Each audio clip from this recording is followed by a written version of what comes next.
परम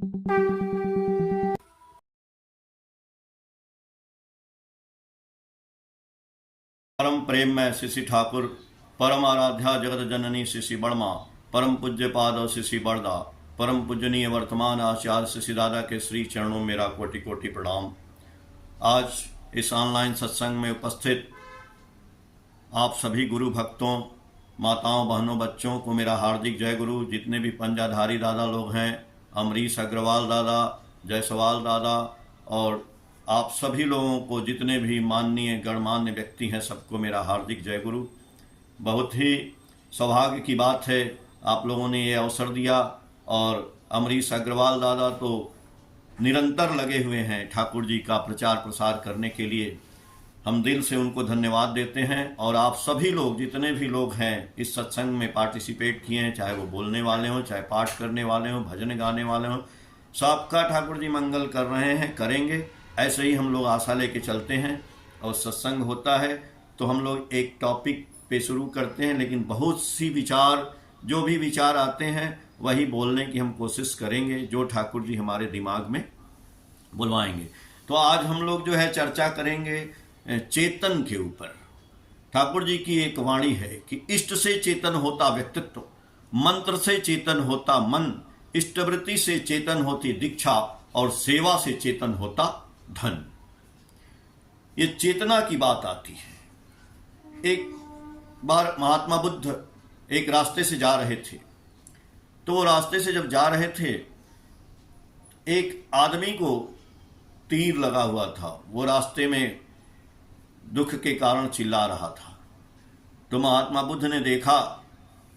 महात्मा बुद्ध चूंकि अहिंसा के पुजारी हैं, तो उन्होंने कहा कि मैं तुम्हारा तीर निकाल देता हूं और तुमको जो है राहत मिल जाएगी। तो गए उसका तीर निकालने के लिए। तो आदमी क्या कहता है रुकिए, अभी तीर मत निकालिए, अभी पहले आप ये हमको बताइए कि ये तीर किसने मारा, ये तीर हमको क्यों मारा, इस तीर के मुंह पे जहर लगा हुआ तीर है या कैसा है। महात्मा ने कहा कि इससे तुमको क्या लेना देना है, मैं तुम्हारा तीर निकाल देता हूं, तुम्हारे दुख का निवारण हो जाएगा, तुम अच्छे हो जाओगे। बोला नहीं, पहले आप बताइए पता लगा करके कि ये तीर क्यों हमको मारा गया। और ये हम जानना चाहते हैं। ये छोटी सी बात है, ये छोटी सी बात है, लेकिन इसका उद्देश्य क्या है। इस कहानी का उद्देश्य यही है कि हम सबको वही तीर लगा हुआ है। हम हैं, आप हैं, दुनिया में जितने लोग हैं ना, इन सबको जन्म लेता है वही तीर उसको लग जाता है। और तीर लग जाता है तो हमारे गुरु उसको निकालना चाहते हैं कि इस तीर को मैं निकाल दूं। तो वो क्वेश्चन करता है आदमी। हम भी करते हैं, आप भी करते हैं, वो भी करते हैं, ये भी करते हैं। उसका क्वेश्चन क्या होता है, वो बोला ना कि ये तीर घुसा है मेरे अंदर, तो तीर किसने मारी, तीर में जहर था। तो हम भी यही पूछते हैं कि परमात्मा को पकड़ने से पहले, गुरु को पकड़ने से पहले हम गुरु क्यों करें। हम भगवान होते हैं कि नहीं होते हैं, भगवान को करने से क्या होगा, गुरु जी की बात मानने से क्या होगा, हमारे जीवन में दुख है तो कैसे सुख आएगा, हमारा जीवन कैसे चलेगा। ये सब बेकार की बातें हैं, फालतू की बातें, अध्यात्म बेकार है। तो वो तीर तो हमको पहले से लगा पड़ा है, लेकिन हम वो तीर जो है, हम वही आदमी है तीर लगा हुआ, लेकिन उसको हम निकालने के लिए हमारे गुरुजी भी आते हैं, तो हम उसको निकालने नहीं देते। क्यों जानते हैं? इसलिए कि हम लोग बहुत कठोर हो चुके हैं, बहुत दिल कठोर है ना हमारा, हम वो निकालने नहीं देंगे। एक बार ठाकुर जी के पास एक भक्त आए। वो अभी क्लास 10th में पढ़ते थे, बच्चे थे। तो वो कलकत्ता में थे। और देखिए संगत का असर पड़ता है ना। बिन सत्संग विवेक न होई, आराम कृपा बिन सुलभ न सोई। तो इस सत्संग में आप लोग बैठे हैं, इस सत्संग का भी बहुत बड़ा प्रभाव होता है कि आप बैठे हैं, ये बड़े भाग्यवान हैं आप लोग, इस सत्संग में आप लोग बैठे हैं। कोई भी सत्संग में आप बैठते हैं, हम बैठते हैं, तो बड़े भाग्यवान होते हैं। और सत्संग का बहुत असर होता है। तो सत्संग में तो हम आ गए, लेकिन वही सत्संग की बात जो आदमी की मैं बात कर रहा था कि उनको जब सत्संग का दायरा समझ में आया तो उन्होंने ठाकुर जी की दीक्षा ग्रहण कर ली कलकत्ता में। और कलकत्ता में जब दीक्षा ग्रहण कर लिए तो अपनी माँ बाप से पूछे नहीं, आज की तरह से मोबाइल फ़ोन नहीं था, वो बिना पूछे हुए गुरु जी को, उनको अच्छा लगा कि ठाकुर जी की दीक्षा लेंगे तो हमारा जीवन जो है सुंदर हो जाएगा। और सुंदर क्या हो जाएगा, मतलब हमारे अंदर सुंदरता तो है, वो सुंदरता व्यक्त हो जाएगी। दीक्षा लेकर के अच्छा काम किए। अच्छा काम करने में क्या पूछना है। हम बुरा काम करते हैं, दारू पीते हैं, बीड़ी पीते हैं, सिगरेट पीते हैं, गुटखा खाते हैं, खैनी खाते हैं, तो इसके लिए तो माँ बाप से पूछने नहीं जाते हैं। लेकिन अच्छा काम यदि ठाकुर जी का करना है, दीक्षा लेनी है, तो उसके लिए आदमी पूछेगा तब लेगा। लेकिन वो बड़े हृदय से बलवान थे, उन्होंने कहा कि नहीं, हम ठाकुर जी की दीक्षा लेंगे। ठाकुर जी की दीक्षा ले लिए। लेने के बाद अपने घर गए।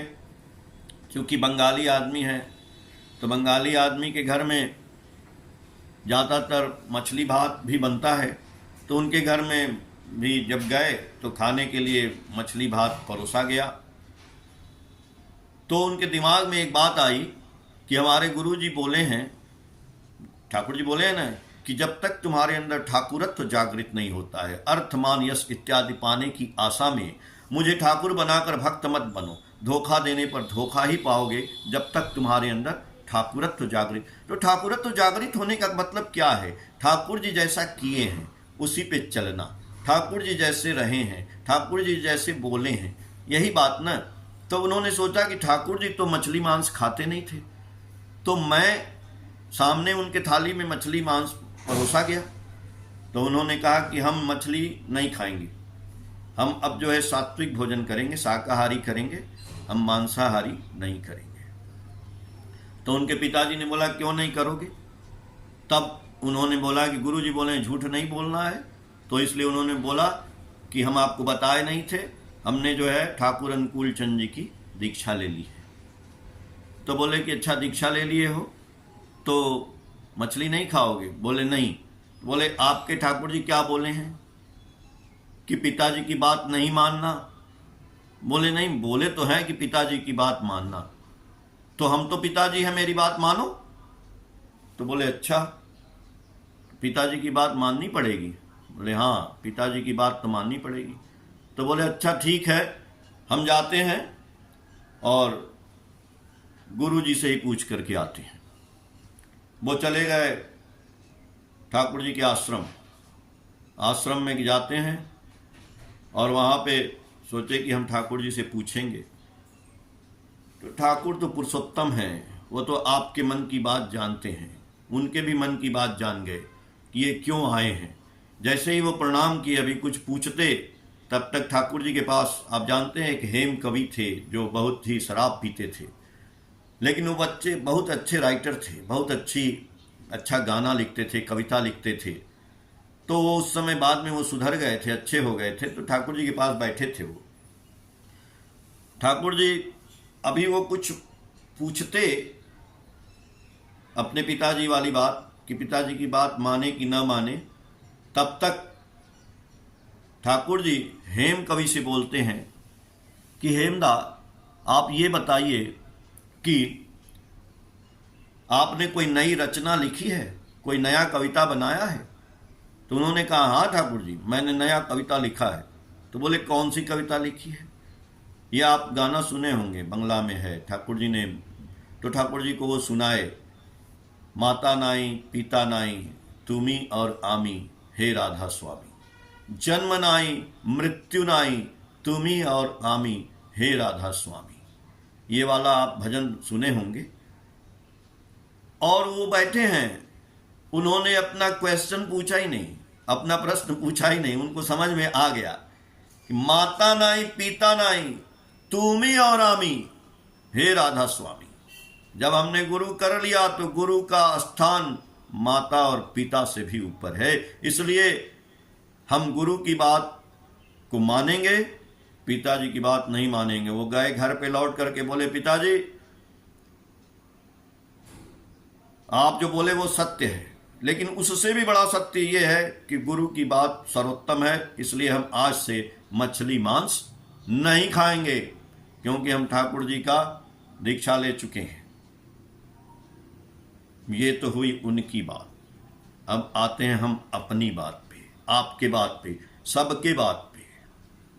ठाकुर जी ने कहा भी है, देखिए ठाकुर जी ने बोला है कि आप दीक्षा ले लो, आप सतनाम ग्रहण कर लो, आप यजन याजन इष्टवृत्ति कर लो, नाम ध्यान कर लो, लेकिन ठाकुर जी ने जो बोला है उस पर चलोगे नहीं तो सब बेकार है। एक बार पंचानंदा रास्ते से जा रहे थे, बहुत से भक्त जा रहे थे, ठाकुर जी जा रहे थे, उनके पीछे पीछे जा रहे थे। तो ठाकुर जी आगे जा रहे थे, रास्ते में बहुत सा गंदगी था, मैला कुचला। तो ठाकुर जी को पंचानंदा बोलते हैं, ठाकुर रास्ते में बहुत गंदगी है, आप इधर से ना जाइए, दूसरी तरफ से जाइए। ठाकुर बोले ना, कुछ बोले नहीं ठाकुर, उनकी बात को ध्यान नहीं दिए, नजरअंदाज किए और उसी रास्ते से चले गए। जब उसी रास्ते से चले जाते हैं ठाकुर, जब बाहर निकलते हैं उस रास्ते को पार करके, तो देखते हैं कि सारे के सारे लोग आ गए। पंचानंदा से पूछते हैं, अरे आप कैसे आ गए? आप तो बोले रास्ते में बहुत गंदगी है, आपके पैर में गंदा नहीं लगा क्या? बोले नहीं ठाकुर, नहीं लगा। तो ठाकुर जी बोले, क्यों नहीं लगा? तो बोले इसलिए नहीं लगा कि आपने ठाकुर जहां जहां पैर रखा था ना, हम लोग उसी पैर के निशान पे पैर रखते चले गए, और आप पार किए तो हम भी पार करें। बस इतनी सी बात है, यही बात है, इतने काम करना है हमको, आपको, सबको। जो जो ठाकुर जैसे जैसे किए हैं, जैसे जैसे बोले हैं, जैसे जैसे चले हैं, उतने ही तो करना है, उसी को करना है। तो ठाकुर जी की एक वाणी है, मछली मांस न खाना और प्याज लहसुन मादक दो छोड़। क्यों बोले हैं? हम नजरअंदाज कर देते हैं, अपने मन से एक बात बना लेते हैं। कई लोग मिल भी जाते हैं आपको, कहते हैं ना कि नहीं शुक्रवार को ठाकुर जी का जन्म है, इसलिए केवल शुक्रवार को मछली मांस नहीं। ऐसा कहाँ लिखा है भाई? मैंने तो कहीं पढ़ा नहीं, और आप पढ़े हैं तो हमको भेज दीजिएगा, कृपया हम भी देख लेंगे कि ठाकुर जी ने बोला है कि शुक्रवार को नहीं खाना है और हर दिन खाना है। अरे नहीं, आप सोचिए, हम कोई जबरदस्ती नहीं बोल रहे हैं, हम लोग आपस में ये चर्चा कर रहे हैं ठाकुर जी की बातों का। बस सत्संग का मतलब यही होता है, सत्ता के संग। हम लोग सत्ता के संग हैं, सत्ता में जो जो है उसको चरितार्थ करना है, और हम लोग कैसे हम अपने इस शरीर को चेतन कर सकते हैं। मैंने बोला ना कि इष्ट से चेतन होता व्यक्तित्व, मंत्र से चेतन होता मन, इष्टवृत्ति से चेतन होती दीक्षा, और सेवा से चेतन होता धन। लेकिन ये चेतन तब होगा जब इसका सारा जड़ ये खाने पे डिपेंड है, इसका सारा जड़ हमारे मुंह पे डिपेंड है, इसका सारा जड़ हमारे पेट पे डिपेंड है। कहते हैं ना कि पेट सही नहीं है तो आपको आपको रोग रहेगा, पेट सही है तो आप निरोग रहोगे। तो पेट कैसे सही होगा? जब हम सात्विक भोजन करेंगे। अब देखिए, मछली मांस न खाना और प्याज लहसुन मादक दो छोड़। मैं प्याज लहसुन नहीं खाता हूं, आप लोग भी नहीं खाते होंगे। जो ठाकुर जी की दीक्षा लिए हैं और जो स्वस्थैनी लिए हैं वो तो खाते ही नहीं हैं। हमसे बहुत लोग सवाल करते हैं, कहीं कहीं ऐसा मामला आ जाता है कि प्याज लहसुन है, हम बोलते हैं भैया हम तो खाते नहीं, इसलिए हम माफ़ करिएगा, अगली बार देखेंगे, हम अभी खाएंगे नहीं। तो कहेंगे अरे क्या रखा है, सारी सब्जी आप खाते हैं, प्याज लहसुन भी तो सब्जी है, खा लीजिए। तो एक दिन मेरे दिमाग में आया मैंने उनसे पूछा आप मांस मछली खाते हैं? बोले हाँ खाते हैं। तो हमने कहा मांस में क्या खाते हैं? मुर्गा खाते हैं, बकरा खाते हैं, ये सब खाते हैं। हाँ, तो मांस तो कुत्ता क्यों नहीं खाते हैं? आदमी भी खा जाइए, वो भी मांस है, बहुत सा चीज है, सब चीज खा जाइए। बोले नहीं नहीं वो क्यों खाएंगे? अरे जब मांसाहारी है तो सब चीज का मांस खा लो। आप नहीं खा सकते हैं, लेकिन हमको कहेंगे कि सारी सब्जी है तो लहसुन प्याज भी सब्जी है, खा लो। तो जैसे आप सब कुत्ता गधा घोड़ा हाथी नहीं खा सकते हो, वैसे हम भी लहसुन प्याज नहीं खा सकते। हमको ज्यादा तर्क नहीं करना है, हमको आप ही के प्रश्न पे प्रश्न करके जवाब दे देना है। ठीक, अच्छा मान लीजिए आप या हम या कोई भी यदि मांसाहारी है, तो जो मांस खाता है ना, वो पहले दिल से कठोर होता है, उसके अंदर कठोरता है। देखिए इसी शरीर के अंदर सब कुछ है, इसी शरीर के अंदर प्रेम है, इसी के अंदर दुष्टपना है, इसी के अंदर नम्रता है, इसी के अंदर कठोरता है। तो कठोरता का होना क्या है? आज हमारे देश में देख रहे हैं, दुनिया में देख रहे हैं, इतना लड़ाई झगड़ा हो रहा है, इतना युद्ध चल रहा है। कहीं यूक्रेन से चल रहा है, कहीं इजराइल से चल रहा है, ईरान से चल रहा है, अभी इंडिया पाकिस्तान से चल रहा था। इतना युद्ध चल रहा है, ये क्यों हो रहा है भाई? इसकी क्या जरूरत है? जबकि इतने बड़े बड़े समाज में जो है आए, महात्मा बुद्ध आए, राम आए, कृष्ण आए, यीशु आए, मोहम्मद आए, जीसस आए, ठाकुर अनुकूल चंद जी आए। क्यों आए? शांति की स्थापना के लिए आए। तो ये शांति कहां चली गई? क्यों युद्ध हो रहे हैं? ये युद्ध कैसे रुकेंगे? कब रुकेंगे? और अनायास घटनाएं घट रही हैं। हमारे देश में एक विमान गिर गया गुजरात में, सारे आदमी मर गए, उसमें से भी एक आदमी बच गया। और जहां गिरा जिस बिल्डिंग पे, वो बिल्डिंग क्या था? डॉक्टरों का हॉस्टल था। एक डॉक्टर बनाने के लिए कितना मेहनत करना पड़ता है, कितना ब्रिलियंट होता है वो लड़का। नीट में क्वालिफाई करता है, पीजी करता है, अरे 30-40 डॉक्टर बन के मर गए। ये क्या बात है भाई? ये क्यों हो रहा है? इसीलिए पुरुषोत्तम को पकड़ना है। सभी देवता के समाहार से पुरुषोत्तम की सृष्टि सहज मनुष्य नर रूप में करती कृति और वृष्टि। इसीलिए ठाकुर जी बोले कि सबको बचाना है, सबको बचाएंगे तभी हम अपने बचेंगे। सबको क्या बचाएंगे? इस शरीर को ही हम नहीं बचा रहे हैं, आप सबको क्या बचाएंगे महाराज? इस शरीर में हम मांस, मदिरा, भांग, गांजा, दारू, न जाने कितने गंदे विचार डालते रहते हैं और कहते हैं कि हम सबको बचाएंगे। अरे पहले सबको बचाने का मतलब है कि यू आर द सोल, आप आत्मा है महाराज। आप पहले इस शरीर को ही आजन करिए। मैं बार बार कहता हूं, दूसरे के घर का दरवाजा नहीं, ये आपका। जब आप स्वस्तैनी लेते हैं मंत्र, तो पहला उसका नियम है कि इस शरीर को मंदिर समझना है।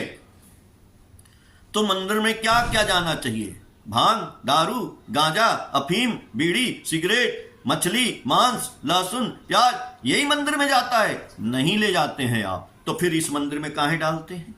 इसलिए डालते हैं कि आप बहुत कठोर हो चुके हैं। जो आदमी कठोर होता है वही मांस खाएगा। दिमाग से, दिल से वो कठोर है, तभी तो वो खाता है। हमने खाया ही नहीं जीवन भर, और हमको आप मांस परोस दीजिए, मैं तो खा ही नहीं सकता हूं, मैं मर जाऊंगा, छटपटा जाऊंगा। क्योंकि मेरे दिल में विचार आएगा कि ये जिस जीव की हत्या की गई है, उस जीव का शरीर है जिसको मैं खाऊंगा। तो खाऊंगा तो पहले तो हम कठोर हो गए। तो जो आदमी कठोर होगा तभी वो मांस खाएगा। और जब कठोर होगा तो सिर्फ वो अपने लिए कठोर नहीं होगा, अपने लिए तो कठोर हो ही गया, फिर वो दूसरे के लिए भी कठोर होगा, अपने बच्चों के लिए भी होगा, अपने परिवार के लिए भी होगा, अपने समाज के लिए भी होगा। उसका दिल नहीं पिघलेगा, वो कठोर ही होगा ना भाई। तो जब कठोर होगा तो हिंसा करेगा, जब कठोर होगा तो गोली चलाएगा, जब कठोर होगा तो आतंकवादी बनेगा, जब कठोर होगा तो सबको मार देगा। मार देगा किससे? उसके पास गन होगा, बंदूक होगा, अस्त्र होगा, शस्त्र होगा, तब न। केवल अस्त्र शस्त्र से लोग मारे नहीं जाते हैं, उसकी वाणी भी कठोर हो जाएगी। वो ऐसा जहर उगलेगा, ऐसा चीज बोलेगा कि आपको तीर की तरह से घुस जाएगा आपके अंदर। वही तीर जो आदमी को लगा था, महात्मा बुद्ध बोले कि आओ तेरे तीर को निकाल देते हैं, लेकिन वो बोला नहीं, ये तीर किसने मारी? वही जहर वाली तीर। आज हम सब कठोर होकर के एक दूसरे को तीर मार रहे हैं, इधर से उधर से। ये वाणी का तीर है, ये वाणी की गोली है। ये हम तो क्या हैं? हम भी आतंकवादी। शुरुआत कहां से हुई? खाने से। सात्विक भोजन। जब हमारा सात्विक भोजन से पेट भर जाएगा, जब हमको जो है अनाज, दाल, फल सब में प्रोटीन मिल ही रहा है, तो क्या जरूरत है कि हम जो है पशुओं की बलि करें? भाई क्या जरूरत है? वो पशु, आदमी कहता है नहीं खाएंगे तो इतने बढ़ जाएंगे। अरे आपने बनाया है क्या ये सृष्टि? कुछ नहीं होगा। आदमी भी तो बहुत जमाने में, आज से 100 साल पहले ही हम लोग जानते हैं, बहुत कम था। इंडिया का जनसंख्या भी बहुत कम था। आज इतने करोड़ों अरबों आदमी हो गए हैं, तो आदमी को क्यों नहीं खा जाते हैं आप? क्योंकि आदमी की जनसंख्या बढ़ रही है। आप बोलेंगे मुर्गा बहुत हो जाएगा, बकरा बहुत हो जाएगा, गैया बहुत हो जाएगी, भैंस, उसको हम खा जाएंगे, तभी न कम होगा। तो आदमी को खाइए। तो आदमी कठोर होता चला गया, इतना कठोर हो गया कि आदमी आदमी को खाने लगा, खा रहा है। एक औरत जिसकी शादी हो रही है, वो अपने हस्बैंड को काट करके डब्बे में डाल करके सीमेंट डाल देती है, उसी में जम जाए। एक औरत एक आदमी से शादी करती है और उसको अपने फ्रेंड को बुला करके उसको मार देती है कि वो मर जाए। अरे इतना कठोर, ये क्रूरता, ये हिंसा, ये समाज कब तक चलेगा? इसीलिए सद्गुरु शरणापन्न हो, सतनाम मनन करो, सत्संग का आश्रय ग्रहण करो। मैं निश्चय कहता हूं कि आपको अपनी उन्नति के लिए सोचना नहीं पड़ेगा। आप आइए, पुरुषोत्तम का दरबार खुला है। पीछे ये पुरुषोत्तम की फोटो दिखाई दे रही है। आप इनसे दीक्षा लीजिए इनकी, और पुरुषोत्तम की दीक्षा लेकर के जो बताए हैं ठाकुर, उस गुरु मंत्र को आत्मसात करिए। चलते फिरते, उठते बैठते, सोते। अरे ये गुरु मंत्र ऐसा है कि एक से एक जो है पापी तापी सब जो है ठाकुर जी के पास आके पिघल गए, और सब वहीं पे आकर के ठाकुर की सेवा, समाज की सेवा करने लगे। ठाकुर जी के पास एक बार पीसी सरकार जादूगर आए थे, और उन्होंने ठाकुर जी से पूछा कि ठाकुर जी आप गुरु हैं तो क्या लोगों के जीवन में चमत्कार करते हैं? ठाकुर जी ने बोला हाँ करते हैं चमत्कार। तो बोले कि कैसे चमत्कार करते हैं, जरा करके दिखाइए। ठाकुर जी बोले कि हम चमत्कार वो वाला नहीं करते हैं जो आप दिखाते हैं कि इधर पॉकेट से निकाला तो कबूतर निकल गया, उधर से निकाला तो रिबन निकल गया, इधर से फूल, नहीं वो नहीं। यहां रियल का चमत्कार होता है। तो बोले रियल का चमत्कार क्या होता है, दिखाइए कहीं। तो उन्होंने कहा कि आप जाइए जहां भंडारा चल रहा है, जहां आनंद बाजार लगा है, वहां पे एक सज्जन जो है खाना खिला रहे होंगे, उनसे आप मिलिएगा, उनसे ये बात पूछ लीजिएगा।